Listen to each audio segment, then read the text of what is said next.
Conclave, Edward Berger's Vatican-set thriller starring Ralph Fiennes as a cardinal overseeing the election of a new pope, went into this year's BAFTA ceremony with a dozen nominations, the most of any contender. It ended up with 4 awards, for Best Picture, Outstanding British Film, Adapted Screenplay, and Editing. Accepting the second of those, Berger, who swept the board at the awards 2 years ago with his remake of All Quiet on the Western Front, which won 7 prizes, said, "We live in a time of a crisis of democracy. Institutions used to bringing us together are used to pull us apart.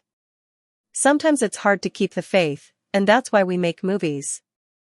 Berger, whose film depicts a battle between liberals and traditionalists that threatens to destroy the Catholic Church from within, ended his speech by quoting Leonard Cohen, "There's a crack in everything, that's how the light gets in." The Brutalist, Brady Corbet's epic drama about a Hungarian modernist architect working in post-war America, went home with Best Director, Leading Actor, Cinematography, and Score.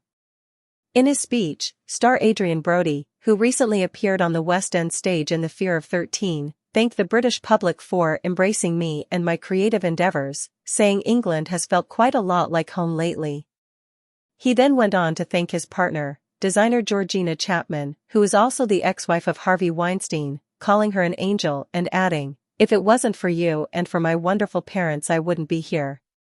Brody fought off competition from Timothée Chalamet, the star of Bob Dylan biopic A Complete Unknown, which went home empty-handed, and from 7-time BAFTA nominee, and 1-time winner, Fiennes. But there was a surprise in the Best Actress category, as Anora's Mikey Madison, who was also beaten by David Johnson to the Rising Star Award on Sunday, took the prize over frontrunner Demi Moore for The Substance and much-loved Hard Truth star Marianne Jean-Baptiste. In Sean Baker's Palme d'Or winner, which also won Best Casting, Madison plays an exotic dancer who begins a romance with the son of a Russian oligarch. On the podium, she gave a shout-out to the sex worker community, saying, "I see you, you deserve respect and human decency. I will always be a friend and an ally, and I implore others to do the same." Meanwhile, Emilia Pérez, Jacques Audiard's musical about a Mexican cartel leader who transitions while escaping the mob, took 2 awards, from 11 nominations, despite the ongoing fallout from offensive unearthed social media posts from its star, Carla Sofia Gaskin. Gaskin has taken a vow of media silence since tweets surfaced 3 weeks ago in which she aired Islamophobic and racist views.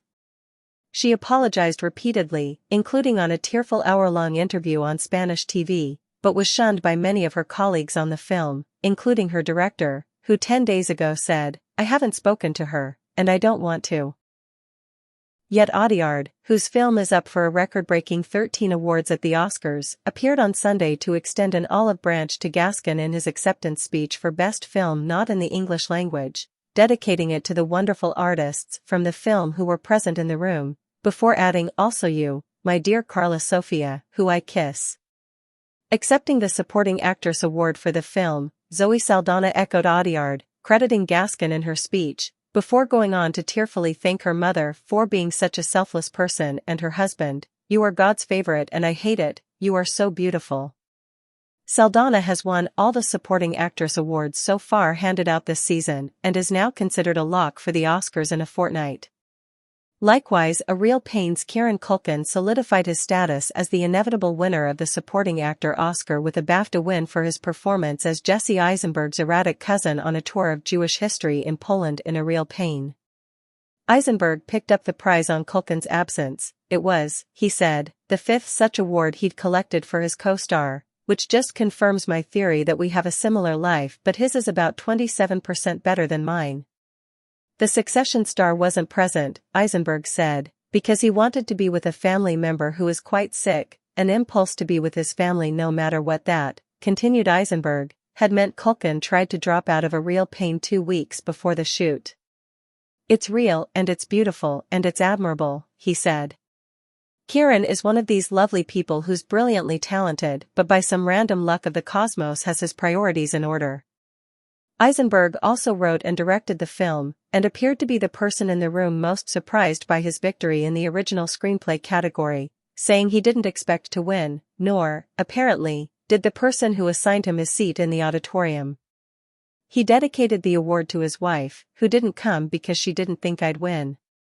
Describing himself as an idiot, he said his wife, who he met in 2001, had dragged me around the world reluctantly and used strict Marxist-Leninist principles to teach him that his grief is unexceptional compared to the rest of the world. Anna, you put every worthwhile thought into my head over the last 20 years, and I love you so much. Another double winner was Aardman's Wallace and Gromit, Vengeance Most Fowl, which beat the likes of Inside Out 2 and The Wild Robot to the Animation Award, as well as proving a popular winner of the inaugural Family Film Award. Rich Pepiat converted just one of his 6 nominations for uproarious semi-fictionalized rap biopic Kneecap into an award for outstanding debut by a British director.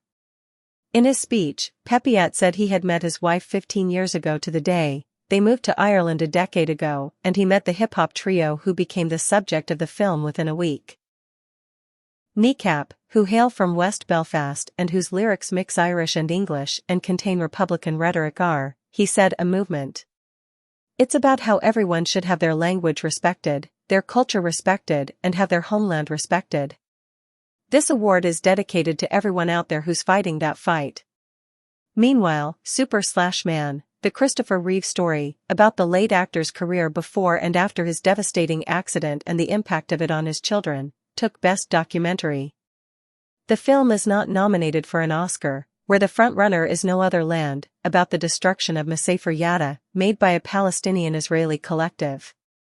The evening's most emotional speech was delivered by Warwick Davis, veteran of the Star Wars and Harry Potter films, who received the BAFTA Fellowship and said it was probably the best thing that's happened to me. He thanked his mother and then paid tribute to his late wife, Sammy, who died almost a year before in what the actor has described as medical negligence. His voice cracking, Davis thanked cinema for giving him hope, and helping me to laugh and to love again. The ceremony was hosted by returning MC David Tennant, who landed a few gentle blows on President Donald Trump, some of which were cut by the BBC in their broadcast, and who opened proceedings with a rousing version of I'm Gonna Be 500 Miles, accompanied by Hollywood stars in assorted states of familiarity with the proclaimers. The BAFTAs are the final significant film awards ceremony before the Academy Awards in 2 weeks, and many regard them as a last-gasp audition for the Oscars. There is considerable overlap between the 8,000-odd voting members of the British Academy and their 10,000 U.S. counterparts, many of whom wait to complete their ballots, which are due on Tuesday, until they've seen how the BAFTAs unfold. However, although last year's choices were in almost total lockstep, with Oppenheimer dominating proceedings, the BAFTAs have become a less reliable Oscars bellwether since they introduced a raft of radical backstage measures in the wake of the #BAFTASSoWhite controversy 5 years ago, when all of the 20 acting nominees were white. Quotas at longlist stage, strict inclusivity criteria for contention in certain categories, and a compulsory menu of randomized viewing for each voter has led to a striking diversity among their choices.